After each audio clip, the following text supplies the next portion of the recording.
ফর্মের সাথে control unit মিটিংসি ফর্মের সাথে কন্ট্রোল ইউনিট। তৃণমূল কংগ্রেসের ভোটে যে ধস নামছে একথা বললে অত্যুক্তি হবে না। তৃণমূলের হেভিওয়েট নেতামন্ত্রীরা অধিকাংশ কেন্দ্রেই পিছিয়ে পড়েছেন ইতিমধ্যেই। আরও কিছু রাউন্ড বাকি থাকলেও এই কথা বলাই যায় যে বিজেপি একাই পার করে ফেলবে ম্যাজিক ফিগার। তবে এখনও চলছে ভোট গণনা। এই পরিস্থিতির মধ্যে institute of education for women counting সেন্টারে এলেন অভিষেক বন্দ্যোপাধ্যায়। আর এই মুহূর্তে আমি দাঁড়িয়ে রয়েছি সেই কাউন্টিং সেন্টারে। আমি আমার ক্যামেরা পার্সনকে একটু ছবিটা দেখাতে বলবো। দেখতে পাচ্ছ এখানে কিন্তু একেবারে কিছুক্ষণ আগেই কিন্তু এখান থেকে অভিষেক বন্দ্যোপাধ্যায় আসেন।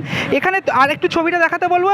একেবারে ত্রিস্তরীয় নিরাপত্তা চাদরে মুড়ে ফেলা রয়েছে, যেমন কলকাতা পুলিশের আধিকারিকরা রয়েছে, পাশাপাশি কেন্দ্রীয় বাহিনীর জওয়ানরা তারাও কিন্তু রয়েছে। তার সত্ত্বেও প্রার্থী না হয়েও কি করে এইখান সাংসদ বলাই চলেন তিনি কিভাবে এখানে প্রবেশ করলেন এই কাউন্টিং সেন্টারে, সেটা নিয়ে কিন্তু উঠছে প্রশ্ন।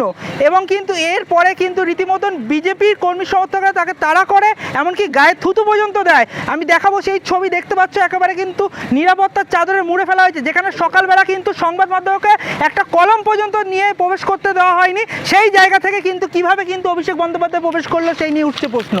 তবে গণনা শেষ হওয়ার আগেও কোনো প্রার্থী, কোনো দায়িত্বপ্রাপ্ত কর্মী যেন স্ট্রং রুম ছেড়ে না যান, এমনই বার্তা দিয়েছিলেন অভিষেক বন্দ্যোপাধ্যায়।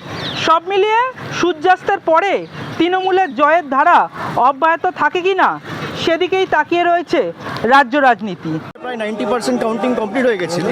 এখনও 4 round, 5 round, 6 round, 8 round counting হয়েছে, বাকি রয়েছে। তো আমি সকলকে অনুরোধ করব, ধৈর্য ধরুন। প্রত্যেকটা তৃণমূলের কাউন্টিং এজেন্টকে অনুরোধ করব যে কেউ কাউন্টিং ভেন্যু ছেড়ে বেরোবেন না। কাউন্টিং ভেন্যু ছেড়ে কেউ বেরোবেন না। বলুন, এটা বিজেপির সংস্কৃতি, এটা বিজেপির সংস্কৃতি। বলুন। আবার অনেকে বলছে কি যে দীর্ঘদিন ধরে বামফ্রন্টের পতন ঘটেছিল, যেভাবে দম্ভ, হুঁশিয়ারি, ঠিক একই রকম তৃণমূল দাম্ভিক হয়ে গেছিল, দম্ভ, হুমকি, শাসানি, তার পতন ঘটলো। আগে মানুষের রায় কমপ্লিট হোক, নিশ্চিতভাবে সে পর্যালোচনা কোথায় কি হয়েছে, কি খামতি রয়েছে সে হবে। কিন্তু আপনারা শুনলে আপনারা ইতিমধ্যেই জানেন যে বিভিন্ন জায়গায় যেভাবে ইচ্ছাকৃতভাবে, এমনকি প্রেস মিডিয়াকেও প্রকৃত ফল বলা হচ্ছে না। বর্ধমান দক্ষিণে আমি এক্ষুনি খবর পেয়েছি তৃণমূল জিতে গেছে, সেখানে আবার রিকাউন্টিং করানো হচ্ছে। কল্যাণীতে এরকম 8টা মেশিন রয়েছে, এরকম প্রায় 8টা মেশিন রয়েছে।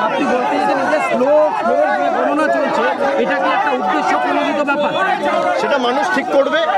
দরকার হলে আমাদের আরো অপেক্ষা করতে হবে। এখনো পর্যন্ত ওদের মুখের ভাষা শুনি। এই হচ্ছে বিজেপি সংস্কৃতি। না, এক্ষেত্রে এই ভাষা প্রসঙ্গে ডিজে বাজাবো বলা হয়েছিল, ভুল হচ্ছিল। ডিজে বাজাবো,